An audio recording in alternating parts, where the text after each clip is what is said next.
Hello guys, welcome back to my channel earth mom Dehradun. मैं हूं ज्योति और वेलकम है आप सभी का मेरे चैनल में। अगर इस वीडियो के माध्यम से आप चैनल में नए जुड़े हैं तो प्लीज चैनल को सब्सक्राइब जरूर कीजिए।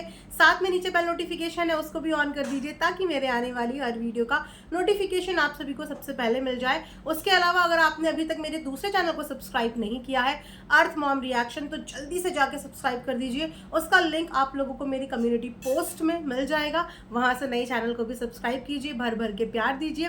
उसी के साथ अगर आपको मेरा ये सूट पसंद आ रहा है तो आप इसको बाय कर सकते हैं। बहुत ही सुंदर सूट है जिसके साथ आपको बहुत ही ब्यूटीफुल दुपट्टा मिलने वाला है, साथ में पैंट मिलने वाली है, एक पार्टी वेयर ड्रेस है। तो आप चाहें तो इसमें इन्वेस्ट कर सकते हैं। इसका लिंक भी मैं पोस्ट में शेयर कर दूंगी। होपफुली कि आउट ऑफ स्टॉक ना हो तो मैं शेयर कर दूंगी। आप लोगों को अगर बाय करना हो तो जल्दी से जल्दी बाय कर लेना। तो जैसे कि मैंने अपनी प्रीवियस वीडियो को एंड करते हुए आप लोगों को बोला था कि नेक्स्ट रिएक्शन वीडियो में जगत जीजा जी के ऊपर जरूर लेके आऊंगी, और आप सब लोग डिमांड भी कर रहे थे कि दीदी जगत जीजा जी के ऑलमोस्ट 3 व्लॉग आए हैं और अभी तक आपने उन पर रिएक्शन नहीं दिया। सो डेफिनेटली रिएक्शन तो देना था, लेकिन व्लॉग देखने के लिए समय निकालना भी जरूरी होता है। और अब मुझे जाके पूरे दिन के बाद मैं अब फाइनली रात के तकरीबन 8 बजे अपना ये वीडियो रिकॉर्ड कर रही हूँ। सुबह से कुछ भी रिकॉर्ड नहीं किया है। अब 8 बजे आके वीडियो रिकॉर्ड कर रही हूँ। 1-2 व्लॉग्स देख के आई हूँ, उन्हीं के बेस पे वीडियो बनाऊंगी।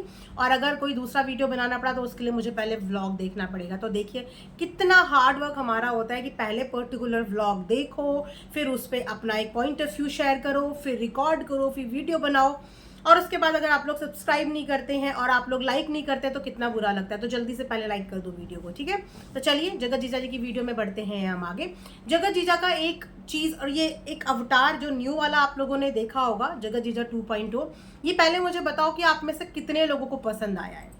अभी तक आपने जगत जीजा जी को भोले से, मासूम से, जेन्युइन, जेंटलमैन टाइप्स उनका बिहेवियर देखा, जहां पे उन्होंने बोला कुछ नहीं बोलना, कुछ नहीं कहना, सोशल मीडिया पे बस सहते रहो सहते रहो सहते रहो। और यस, उन्होंने पिछले 6 महीने से सिर्फ सहा है, कुछ बोला नहीं, सिर्फ सहा है, कुछ बोला नहीं।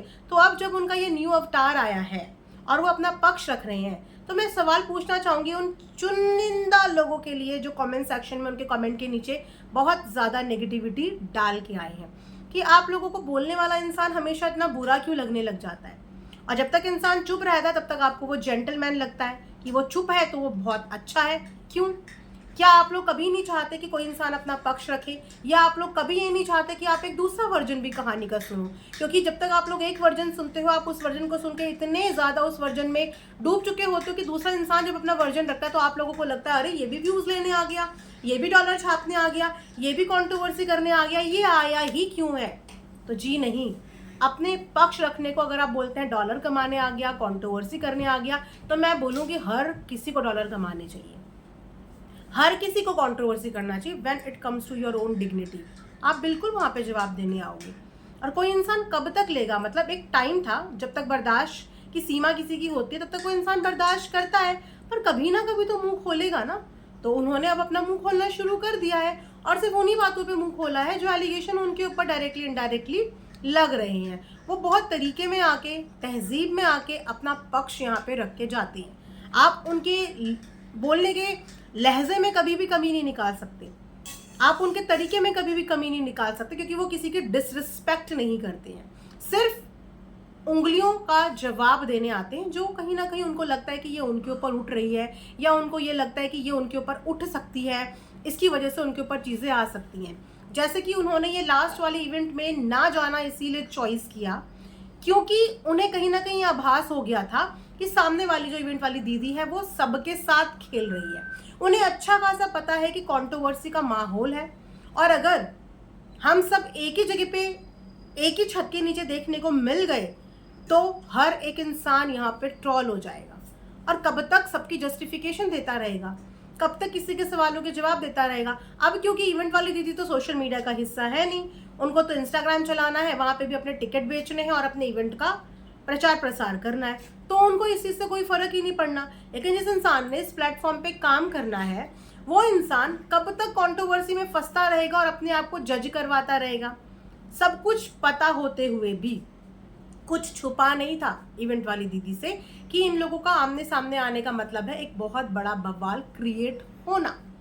इन्होंने वहाँ पे प्रोफेशनलिज्म मेंटेन नहीं किया, किसी के साथ भी प्रोफेशनलिज्म मेंटेन नहीं किया, क्योंकि ये हर एक क्रिएटर में पर्सनल घुसती चली गई, इतनी पर्सनल घुसती चली गई। अदरवाइज अगर एक प्रोफेशनलिज्म मेंटेन करती तो यस, ऐसे बहुत सारे इवेंट्स होते हैं जहाँ पे मोस्ट कॉन्ट्रोवर्शियल सेलिब्रिटीज एक रूफ शेयर करते हैं, एक इवेंट का हिस्सा बनते हैं, लेकिन यस वहाँ पे पूरी जिम्मेदारी इवेंट मैनेजमेंट कंपनी के ऊपर, ऑर्गेनाइजर के ऊपर आती है कि वो इस तरीके से चीज़ें मैनेज करे कि ना तो किसी का किसी से इंटरेक्शन हो पाए और ना ही उनका इवेंट में कोई भी 19-20 हो पाए। लेकिन यहाँ पे कुछ लोग जगत जीजा को बोल रहे हैं जगत दीदी का चापलूस। आ गया जगत दीदी का स्पोक पर्सन बनकर, आ गया जगत दीदी की चापलूसी बनकर। मुझे समझ में नहीं आया कि कौन सी आंख से आप लोगों ने ये चीज़ें देखी कि आपको ऐसा लग रहा है कि वो जगत दीदी की चापलूसी करने आए हैं, क्योंकि वही व्लॉग मैंने भी देखा और मुझे बिल्कुल नहीं लगा कि वो जगत दीदी की चापलूसी करने आए हैं। बट हाँ, मुझे ये ज़रूर लगा कि वो चीज़ों को क्लियर करने ज़रूर आए हैं। अगर वो जगत दीदी की चापलूसी करते तो वो 1 लाख वाले मुद्दे पे सबूत नहीं मांगते, वो 1 लाख वाले मुद्दे पे इवेंट वाली दीदी को झूठा नहीं बोलते, क्योंकि वो तो जगत दीदी के चापलूस थे ना। जगत दीदी के चापलूसों का फर्स्ट और मोस्ट काम होना चाहिए जगत भैया को नीचा दिखाना। तो क्या उन्होंने अपनी किसी भी वीडियो में जगत भैया को नीचा दिखाया? उन्होंने अगर स्टैंड लिया तो तीनों के लिए लिया, क्योंकि इस कंट्रोवर्सी में मुख्य किरदार ये 3 भी थे, तो तीनों के लिए बोला।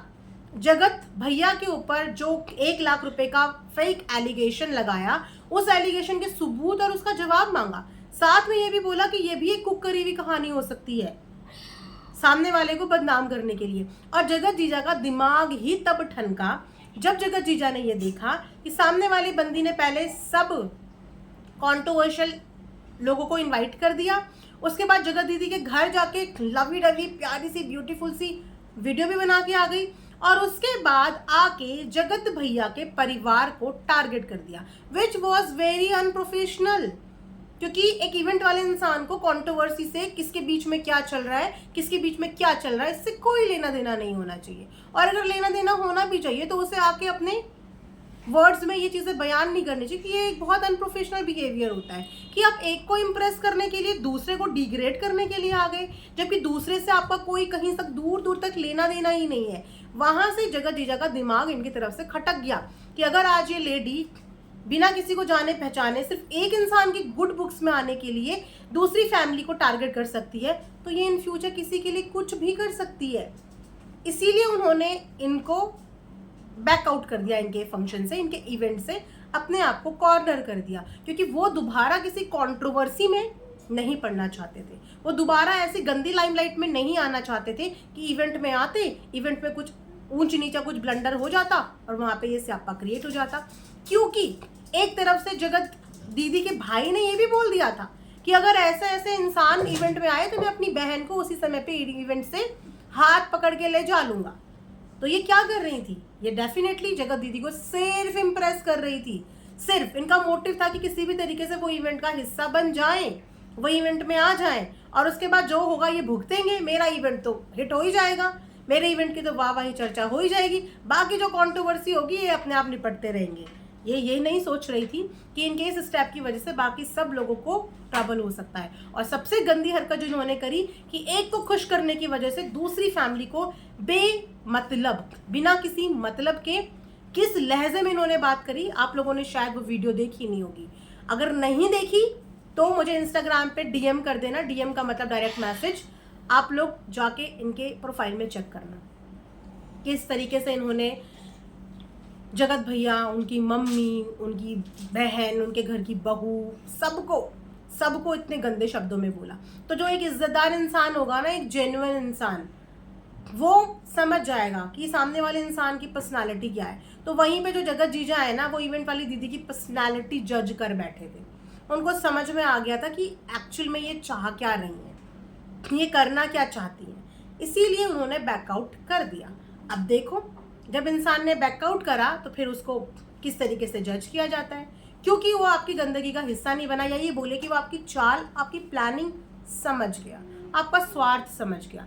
तो मुझे किसी भी व्लॉग में अभी तक जगत जीजा ने जितने भी अपने पक्ष रखा है अभी हाल ही में, कहीं से ऐसा नहीं लगा कि वो जगत दीदी को सपोर्ट करने आए हैं या वो जगत दीदी के चापलूस बनने आए हैं। वो अपनी बात यहाँ पे रखने आए हैं, और साथ में वो जगत भैया को ज़रूर आप कह सकते हो कि उनके बिहाफ में ज़रूर वो स्टैंड लेते हुए नजर आए।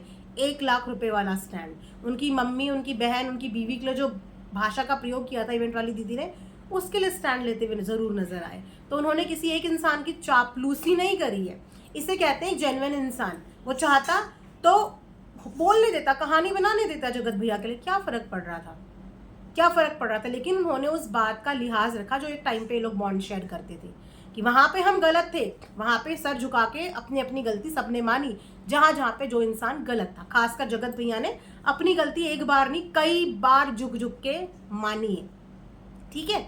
लेकिन उनके अंदर भी इंसानियत थी, जगत जीजा के अंदर भी, कि जब यहाँ पे कोई गलती नहीं है और दूसरी औरत उन्हें फंसाती हुई नजर आ रही है, झूठे एलिगेशन लगाती हुई नजर आ रही है, तो उन्होंने ये ध्यान नहीं किया कि अभी 4 दिन पहले या 4 महीने पहले मेरी इनसे भी कॉन्ट्रोवर्सी हुई थी। वो आके सच बताने आए, सच बताने आए।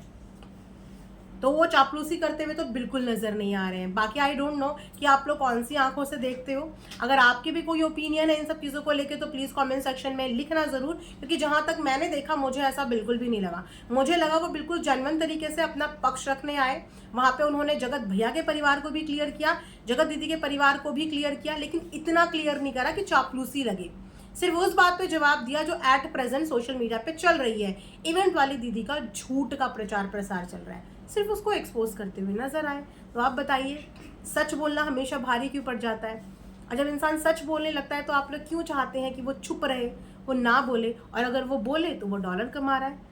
तो डिसाइड आपको करना है एज एन ऑडियंस कि आप सच सुनना चाहते हैं या फिर आप सच को चाहते हैं कि सच शांत रहे और झूठ हल्ला मचाता रहे, झूठ हर जगह जाके हल्ला मचाता रहे और सच्चा इंसान शांत रहे। आखिर कितने लोग शांत रहेंगे? बोलना सीखिए। अगर कहीं पे कोई चीज़ गलत है, झूठी है, तो वहाँ पे बोलना बहुत ज़रूरी होता है और वहाँ पे बोलना चाहिए। तो जगत जीजा ने वही किया और मेरी नज़र में उन्होंने गलत नहीं किया। जब वो गलत करेंगे डेफिनेटली उनको गलत बोला जाएगा, लेकिन फ़िलहाल उन्होंने जो बोला वो सटीक बोला, जो सबूत मांगे सटीक मांगे और सबकी भलाई के लिए मांगे, राइट।